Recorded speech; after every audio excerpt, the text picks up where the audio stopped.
Hoofnuus vanaand is sogenaamde koppelingsfooi van bykans R10.000 wag op die eienaars van sonpanele. Die DA en die ANC onderhandel steeds oor die begroting. En die moslimgemeenskap vier Eid al-Fitr.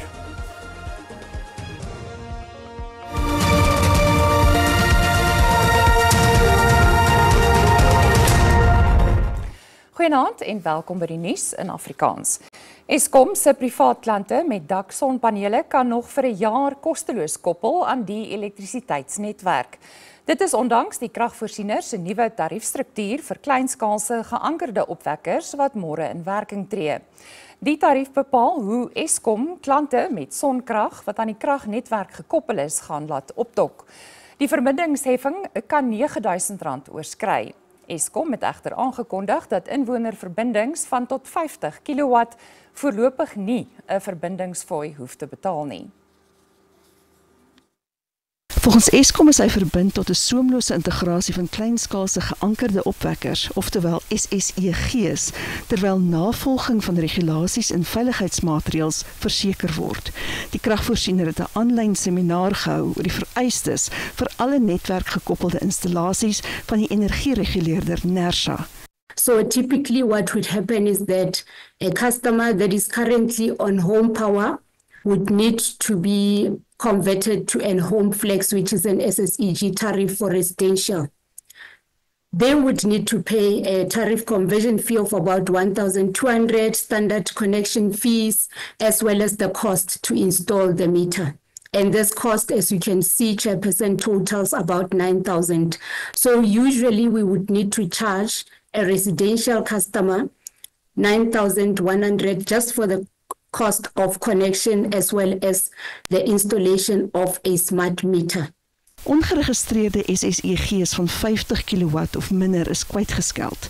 Die keerdatum vir registrasie is 31 Maart volgende jaar, waarna boetes en ontkoppelings kan volg. Due to this exemption, the customer will be saving on this amount, which means that when the customer comes for registration, we will not charge them this amount, and this exemption, as I said, Eskom has provided until March 2026, and after that, the decision will be reviewed. Die kragvoorsiener sê veiligheidsoorwegings noodsaak die registrasie. Eskom eis dat 'n ingenieur elke installasie goedkeur. Hoewel nog geen ooreenkoms tussen die ANC en die DA bereik is oor die omstrede 2025 begroting nie, sê die DA opbouende gesprekke is steeds aan die gang en dat 'n deurbraak binnekort verwag word. Die grootste knelpunt is die voorstel dat belasting op toegevoegde waarde vanjaar met 0,5 basispunte verhoog word en volgende jaar met 'n verdere 0,5 basispunte. Die staande komitee oor finansies moet reeds môre oor die begroting stem, wat op 12 Maart deur die minister van Finansies Enoch Godongwana ter tafel gelê is. As die komitee ten gunste daarvan is, sal dit Woensdag deur die parlement goedgekeur word. Die goedkeuring van die begroting sloer reeds meer as 'n maand, nadat die minister se begrotingsrede in Februarie uitgestel moes word, omdat die partye in die regering van nasionale eenheid nie tot 'n vergelyk kon kom oor onder meer die voorgestelde verhoging in BTW nie.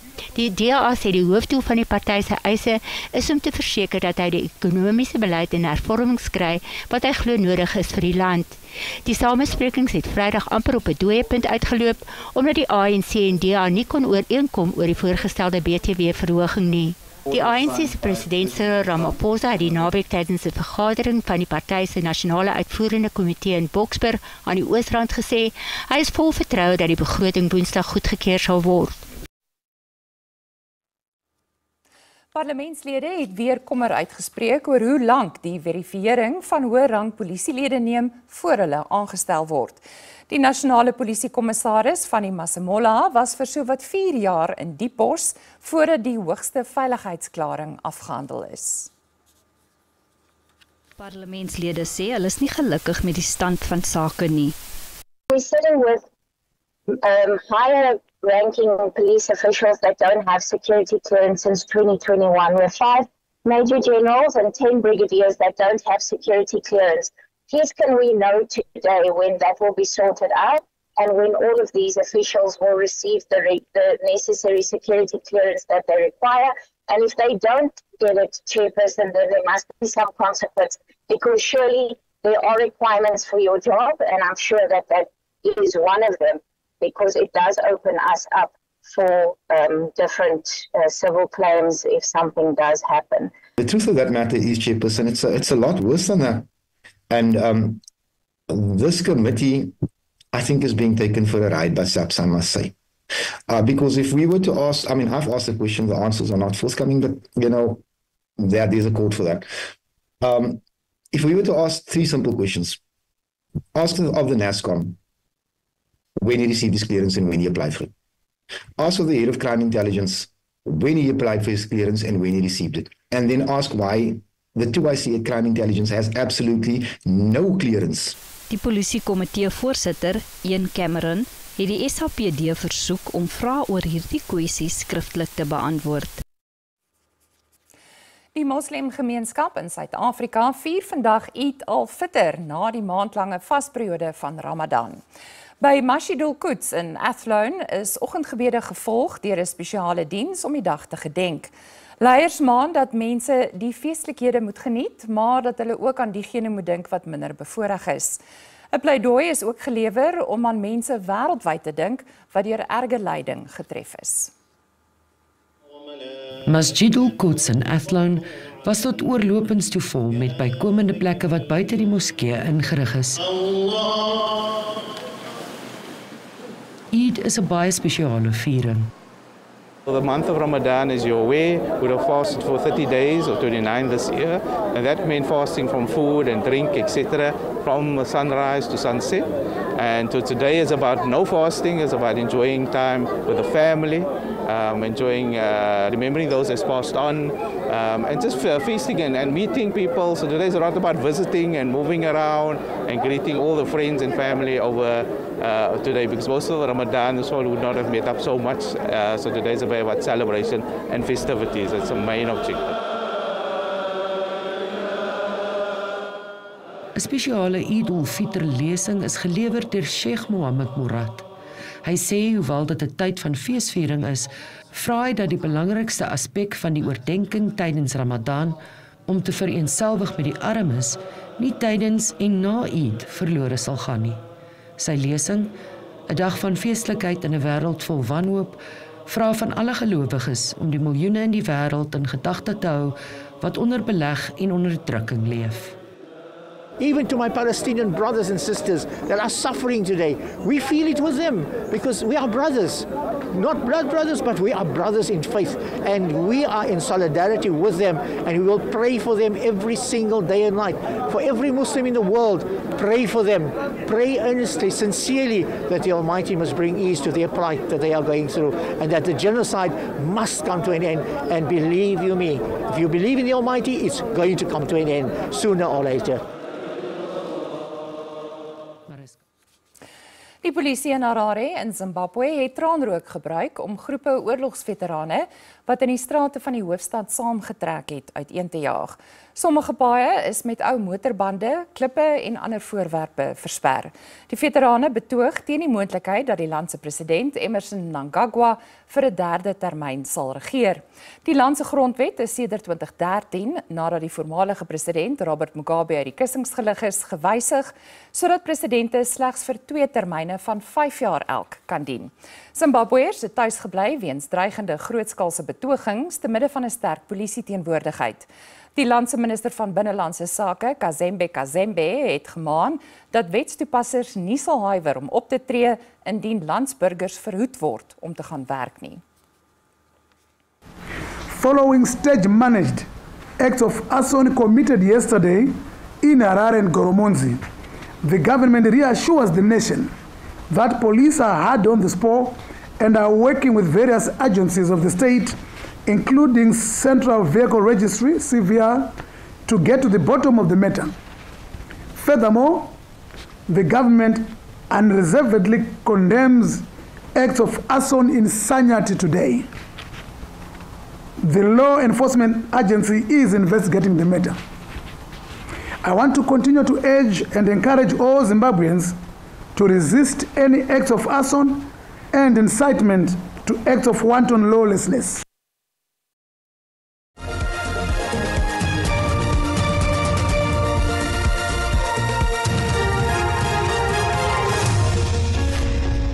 Altesaam 17 Tesla voertuie is vernietig toe 'n brand by 'n Tesla handelaar in Rome, Italië uitgebreek het.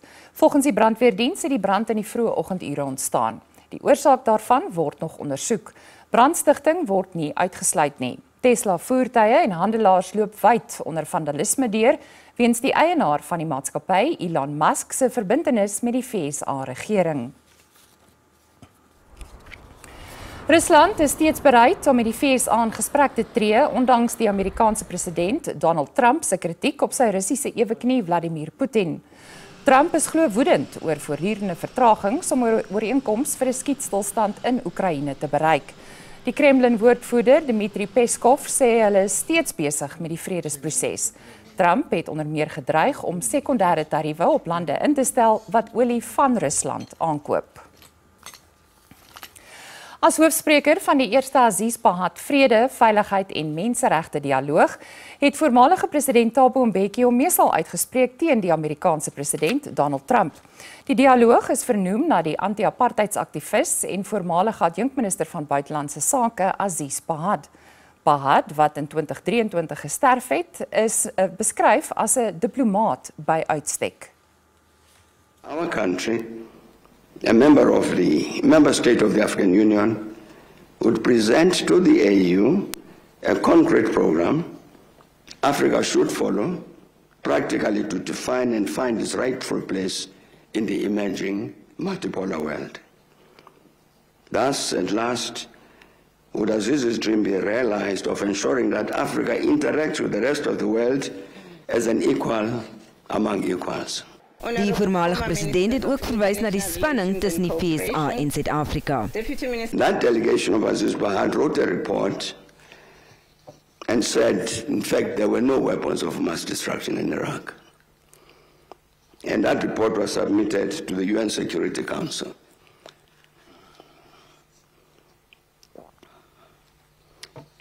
When the President George Bush at some point called me to say that he was very, very concerned about the possibility of this war and wanted to avoid it if he could. We continue to value our mutual beneficial trade relations with the USA, and we continue to extend a hand to bridge our recently challenging relationship with South Africa. I know that there is a yearning from some amongst us that for us to show that we are courageous, we should be trading insult with other countries, ignoring all the firm and courageous positions that this country has taken on progressive internationalism. We are practicing diplomacy. We are not in the business of trading insults. Mbeki sê Trump se tariefoorlog het 'n globale invloed en nie net tussen Pretoria en Washington nie. Professor Engineer Barech Pahat in the Altesaam 1,4 miljard rand is toegewys vir rampbestuur en verbruikers is ontevrede oor die wyse waarop hulle klagtes oor die finansiële sektor hanteer word. Dit en ander nuus net hierna.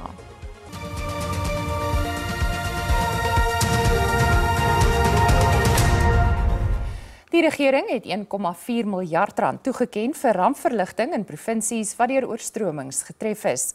Die minister van Samewerkende Regering, Willem Kosini-Hlabisa, sê 11 miljard rand is versoek, waarvan minder as 13% toegestaan is.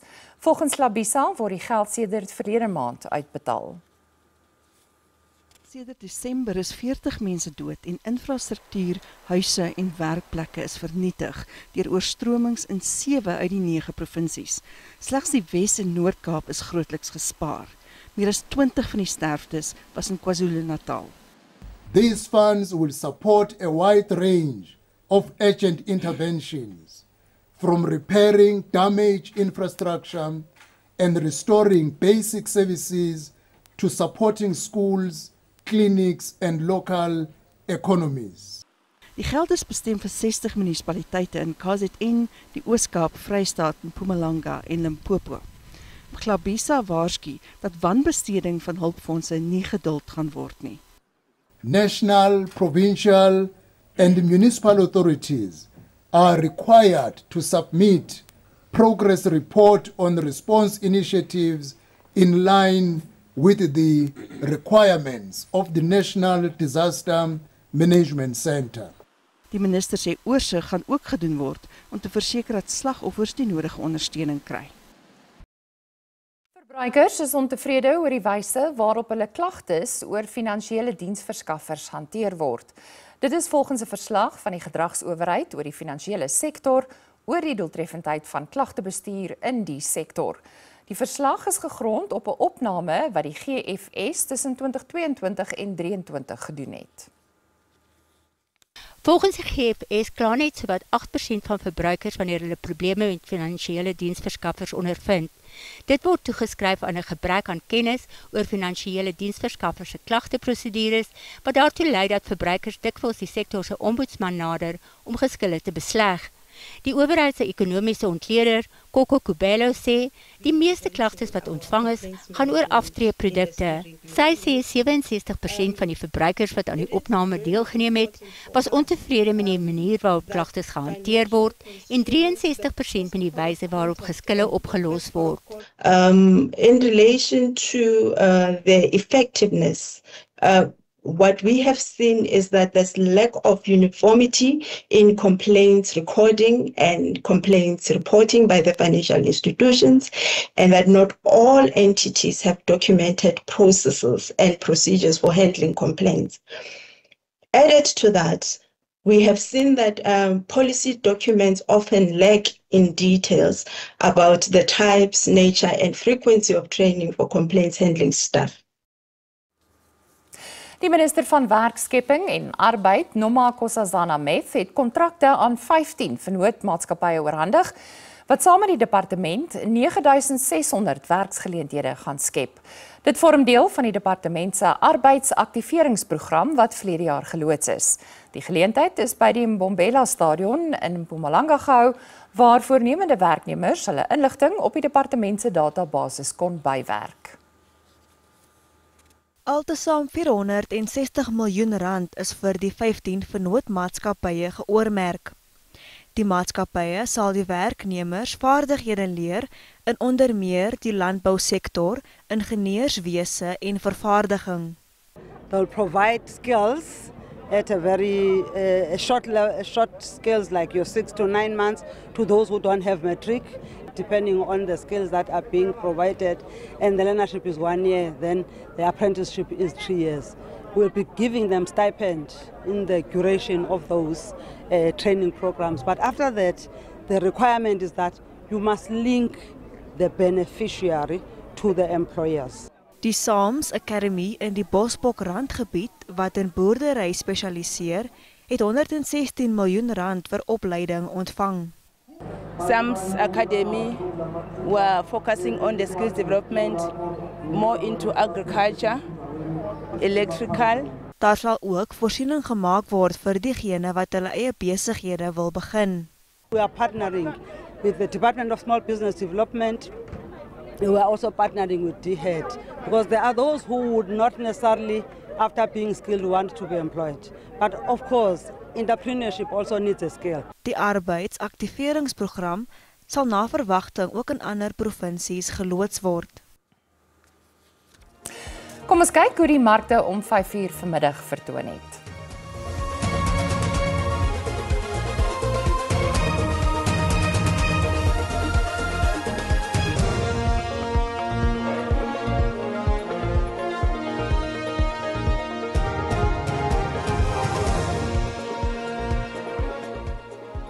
En dis waar ons moet haltroep vanaand. 'n Mooi aand verder, totsiens.